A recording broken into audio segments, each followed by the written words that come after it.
In marriage, every financial choice you make, whether past or present, affects your partner.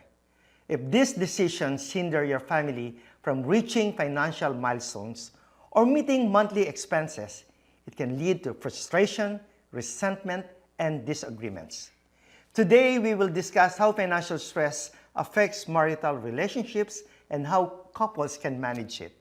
With me is a mental health and relationship therapist, author, and speaker, David Khalili. Hi, David. Hi, Rod. Thank you for finding a time, to join us today. And, I'm very excited about our topic. I find this to be very relevant nowadays. In my line of work, I encountered a lot of couples having financial issues. And when I learned that this will be our topic today, I'm just so excited. So I'd like you to introduce yourself. So please address our viewers today. Yep, absolutely, Rod. Thank you. Yeah. Hi, my name is David Khalili. I'm a licensed marriage and family therapist, and I run Rouse Relational Wellness, a mental health and relationship health center in San Francisco, California, where we offer support to individuals and couples to help strengthen their relationships, as well as doing some retreats. And also I wrote the book, The Mental Health Workbook for Men. And you mentioned that you have an office in San Francisco? Yeah, right in the heart of the Castro. We work with couples and individuals and also do workshops there. Awesome. Just to be honest with you, I've just been to a therapist once. So now this is going to be something that I really welcome, because I really would like to know how therapists can help people, especially people who are struggling in financial issues. So my first question to you, David, is how do financial agreements typically manifest in marriage? Are there some common triggers? Absolutely. I would say what I've seen the most in my practice is disagreements around budgeting decisions. So what to spend your money on, what to save, the spending habits. Some partners may spend more money on items while other partners may spend more money on experiences. And then long-term financial goals. Do you want to spend your money for the now, or do you want to save your money to spend in the future for retirement? Common triggers would be differences in financial priorities. So is your priority, again, is it to live it up and experience the moment, or is it to have some stability and safety for your future? Another one that I see quite a bit is an unequal earning power, where one partner earns more than the other. Definitely there are ways to work around that, but there just needs to be some strategies and communication between the partners. And then conflicting attitudes around saving and spending. So if one partner is more interested in saving up for this big ticket item, they may have some conflict with the partner that keeps spending their money on a day-to-day basis on smaller items. Of the triggers you mentioned about differences in financial priorities, right? I think like values has something to do with that, right? Absolutely. Like your upbringing, maybe. Like I was born with a mother who's very frugal. Right. And my father was the opposite, right? Unfortunately, I think I take on my father, so I'm more of focusing on life experiences compared to my mom, who would focus more on life security. Right. So is that a common thing? Absolutely. This becomes something that is deeply ingrained for some people, depending on how they are raised and what values they were raised with, and what, as you experience, which parent they connected more with. And so by having the big differences in financial priorities can really cause some communication breakdown and conflicts. And at some point, if it is a big enough difference, the arguments go on longer and longer, and there becomes more of a disconnect or distance between the partners, because they just get tired having the same argument over and over again.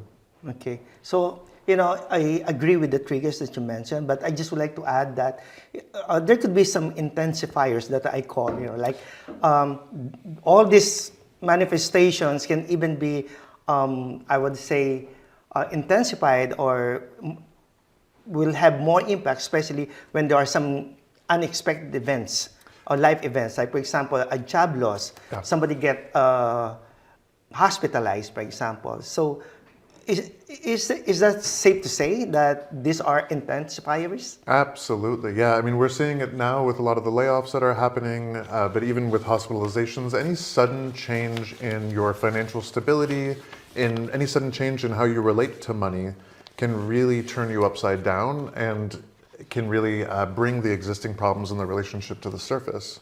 And so having a way where the two of you can either work towards building up a nest egg so that if there is a sudden change, you have some backup supply of income. That's also, that would be a good point, but also just build up the habit of open communication, being honest with each other. I've worked with people who have gotten laid off and then didn't want to admit it to their partner and hid it from their partner. Yeah, that's a big one. Oh, so there's an issue of transparency there. Exactly, I and guess, so, right? yeah. You know, David, one time I was with a friend and he was telling me that love conquers all financial differences. And I thought, that's a misconception. Do you agree with me? I definitely agree with you. That would be lovely. That would be nice if love did conquer all. We would have a lot less problems in the world and in our relationships. But love is one part of what makes a relationship work. Okay. I would consider a relationship or a marriage as part of a business that you're entering, right? And you're managing the finances together, you're managing the responsibilities together. So love will take you a long, long way, but you also need that transparency, the skills and the guidance to help you with your financial goals. So that means to say love will not automatically resolve the issues, right? Right. You really have to face and really look deeper into probably the cause of the conflicts, right? Absolutely. So what other misconceptions do you think are there usually in marriages? I would say the exact opposite of that is another misconception. So the idea that financial stability takes care of every concern.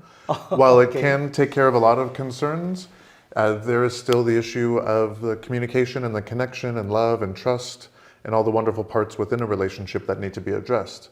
And so, especially in the States, we have the push to, get the house, get the job, get the family, but we also need to do the work of maintaining those relationships and caring for each other.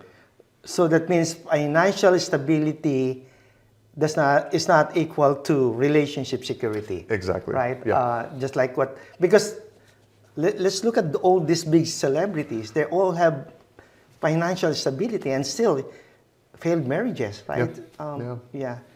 Now, the next question would be, how can couples address and overcome this misconception about marriages? A big piece that you're going to hear me talk about time and time again is fostering open and honest communication. Building. Easy to say that. It's way easier to say it than it takes a lot of practice, a lot of education and training and understanding. But building in that practice on a day-to-day basis can be really helpful. And other things that you can do is finding a mutual understanding or respect around money. So talking to each other about the meaning behind why you want to spend the money in a certain way. What does it mean to you? What are the dreams that are associated with that?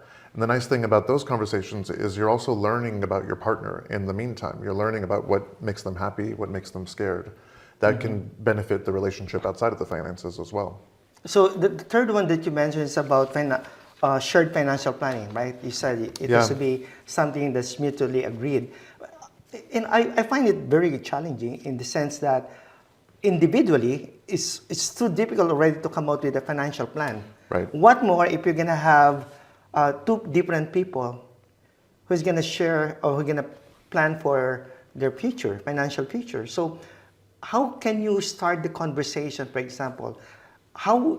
Because not so many people are open about that. And sometimes we lack the skills, we don't have, we simply don't know how to start.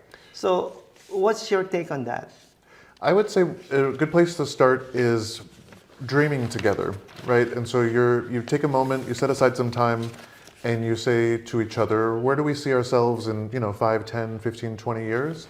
And kind of build up the dreams first of where you want to see where you want to see your lives at, and then create the goals from there. Find the common goals for your future, and then building smaller goals to match the larger goals. What about the differing financial background?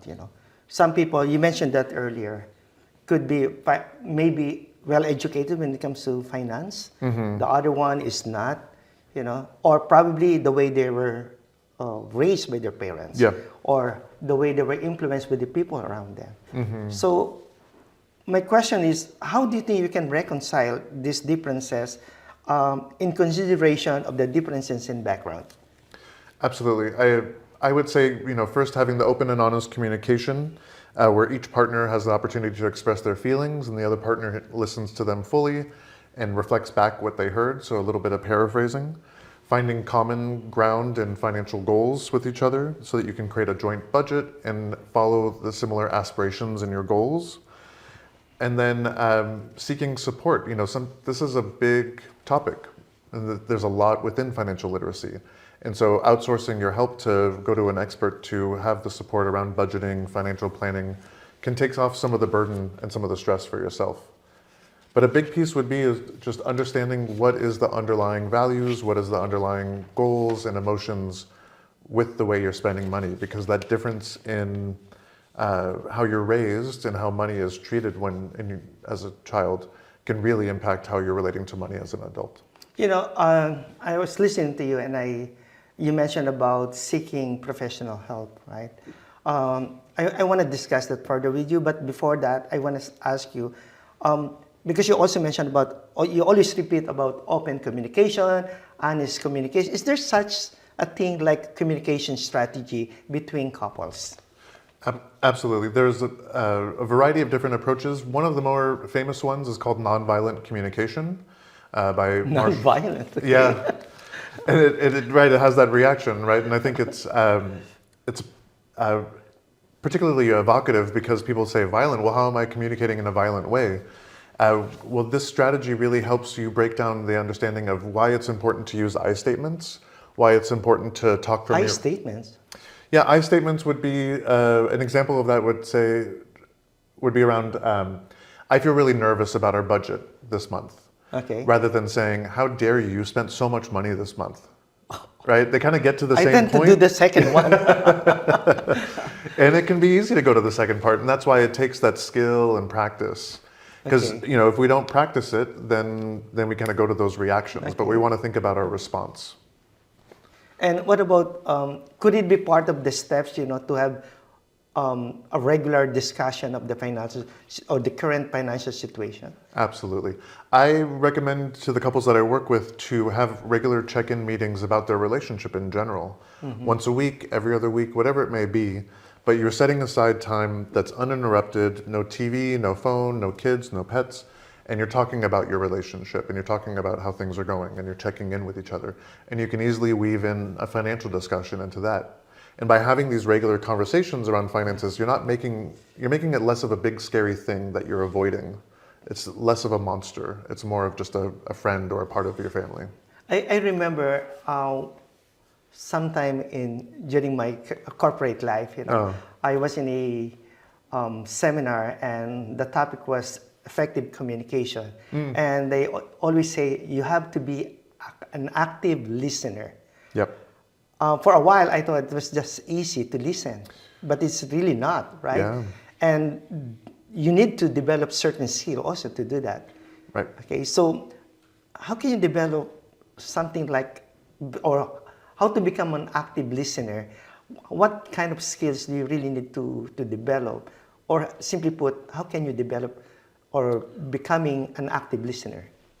I would say that the biggest strategies, I'm a big proponent of mindfulness and understanding your nervous system and understanding how your body can really take over sometimes, especially when there are very heated discussions. And so doing the best that you can to enter those conversations in a calm and grounded place. So taking some deep breaths, maybe taking some deep breaths with your partner, writing out a plan of what you want to talk about. So some highlight notes or some bullet points so that you stay on track. Because we've all experienced getting into an argument, and next thing we know, we're talking about 20 different things, right? We start to go on tangents and bring up, and then you did this, and then you did that. So staying on point and on topic is really important. And when you're noticing yourself, while you're listening to your partner, if you notice yourself thinking about the next thing you're going to say rather than what they're saying, bring yourself back. And it's so common, there's no shame in that. The other thing I would recommend is asking questions to understand, but not asking questions to convince.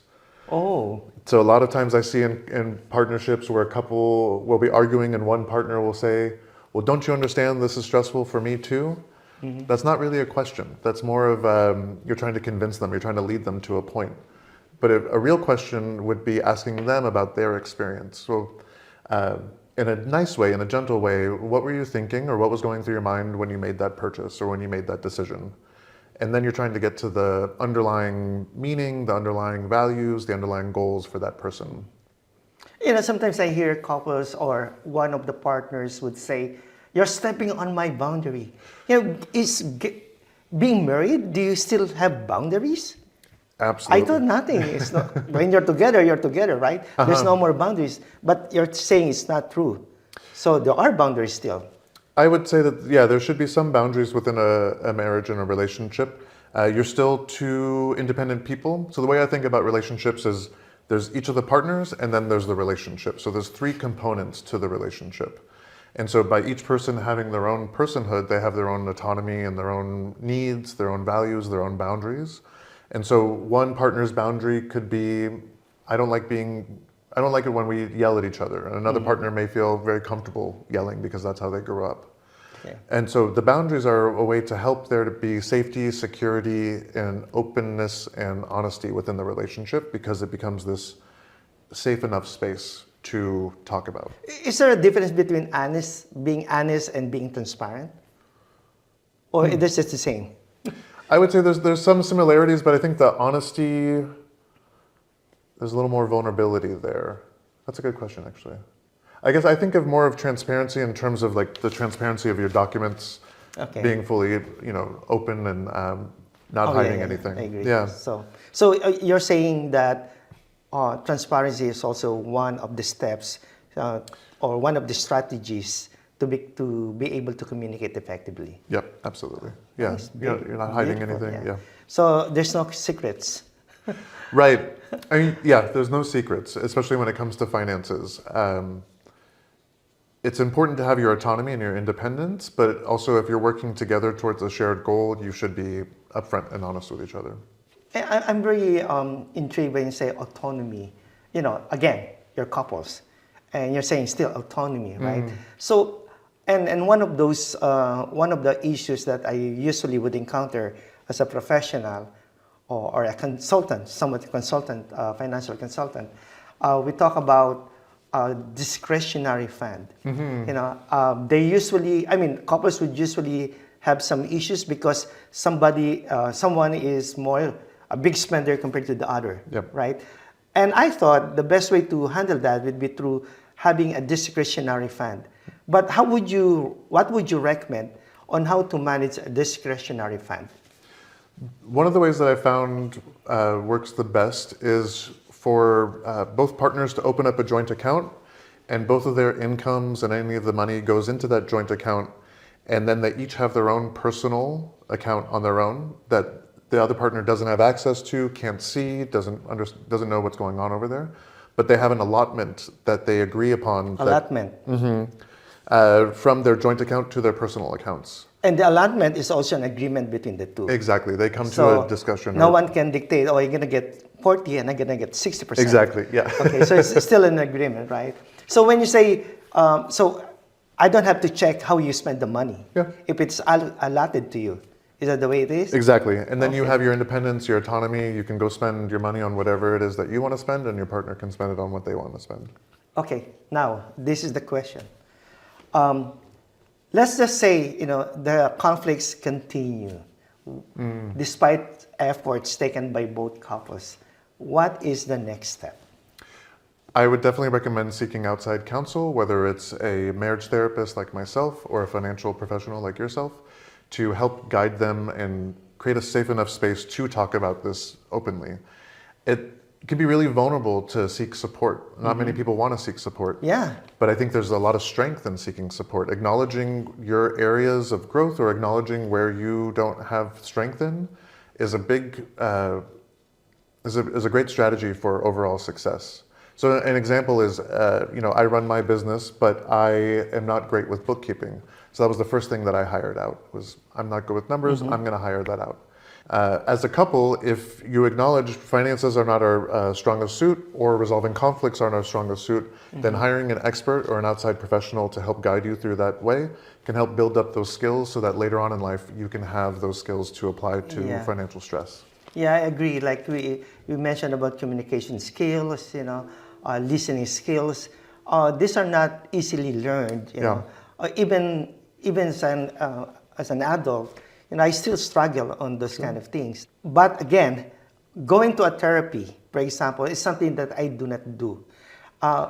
I don't know. I just don't feel like there's a need for me to go to another person. So I'm sure this is a misconception on my part, right? Sure. Because, and besides, I don't think that the only time when I need to see a therapist is because I have some issues. Right. So is that something that that should be part of a couple's, say, educational planning, to be able to attend some therapy that can help them even without any issues at all? Absolutely, yeah.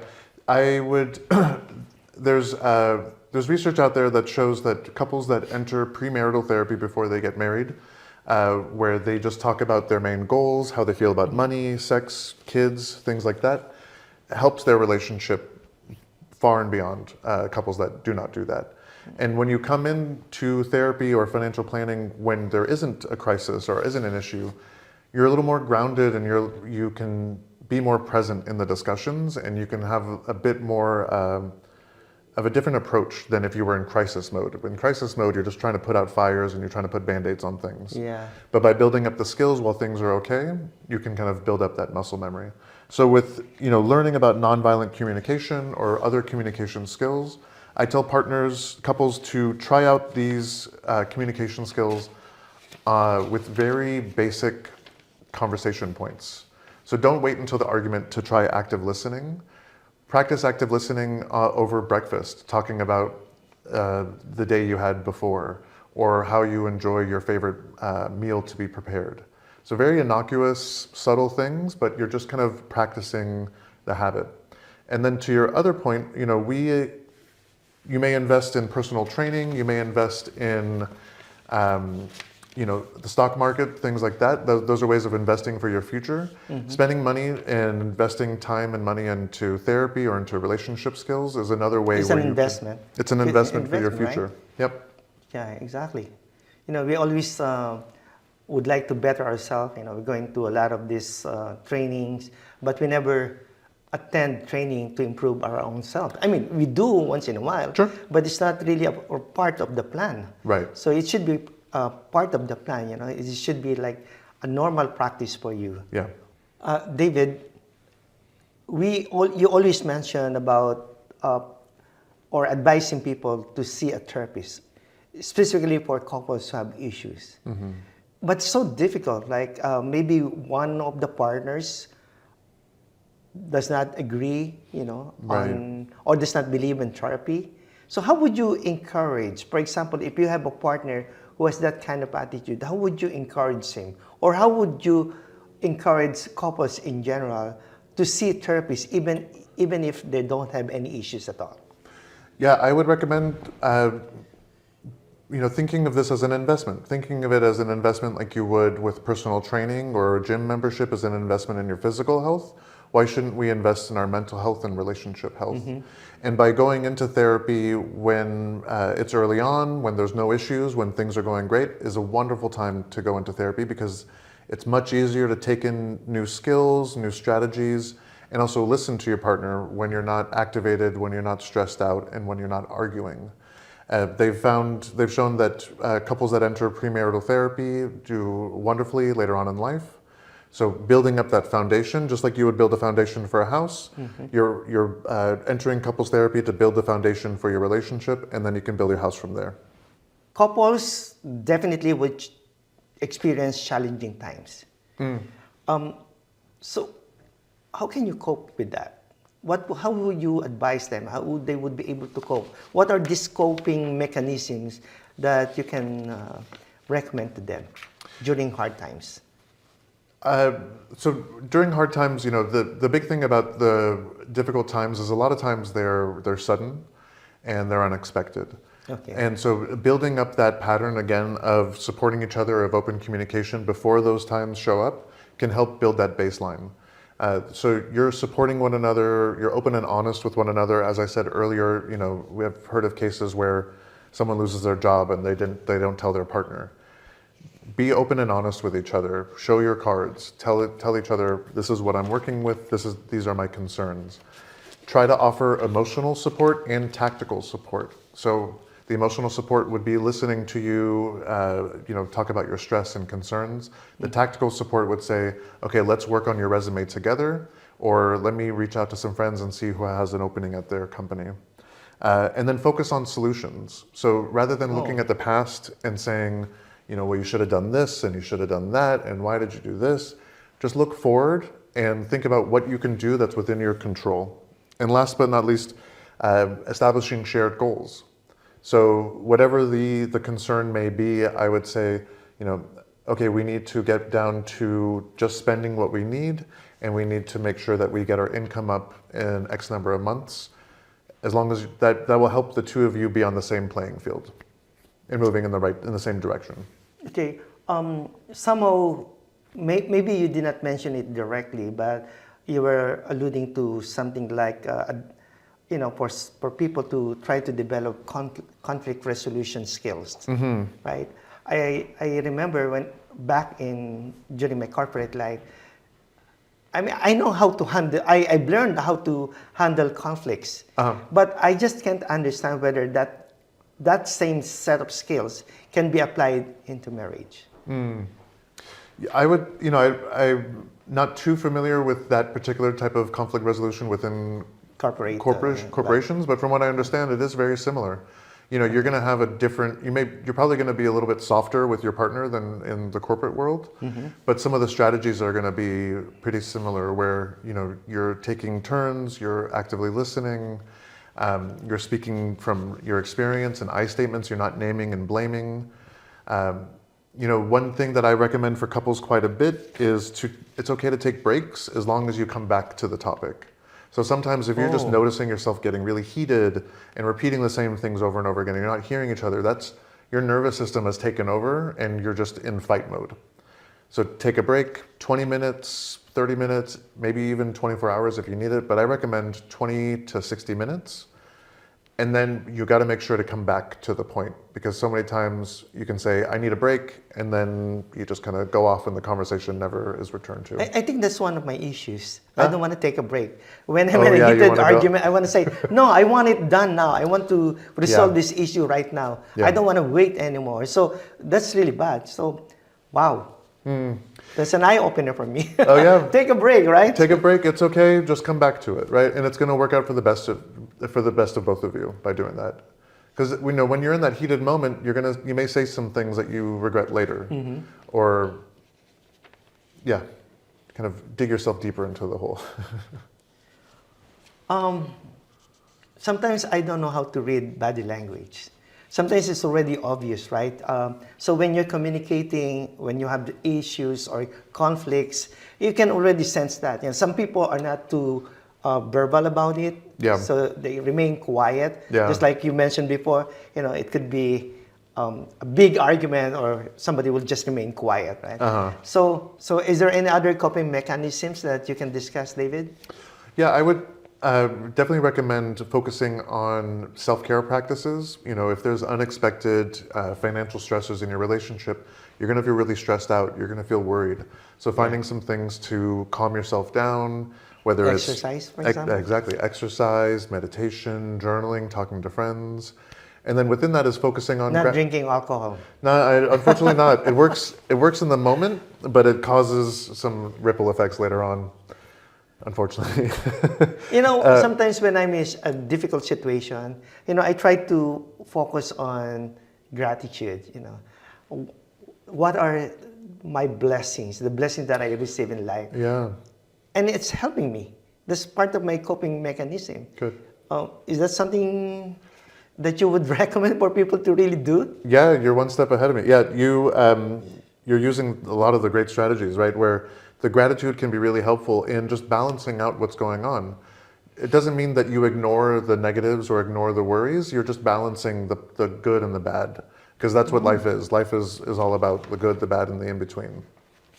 What are some successful strategies or interventions for couples struggling with ongoing financial disagreements? And when might professional counseling and financial planning assistance be beneficial? Yeah, I would first recommend facilitating open communication. So again, going to the active listening, the conflict resolution skills, exploring underlying emotions, so noticing what you're feeling in the moment, and that takes work to get to, but it's worth working on. Noticing, I feel angry, I feel worried, and then asking yourself, why am I angry, why am I worried? Working on the conflict resolution skills, like the I statements, repeating back what each other says, and then addressing underlying issues. A lot of times with money concerns within a relationship, the underlying issues are trust, power dynamics, and differing values.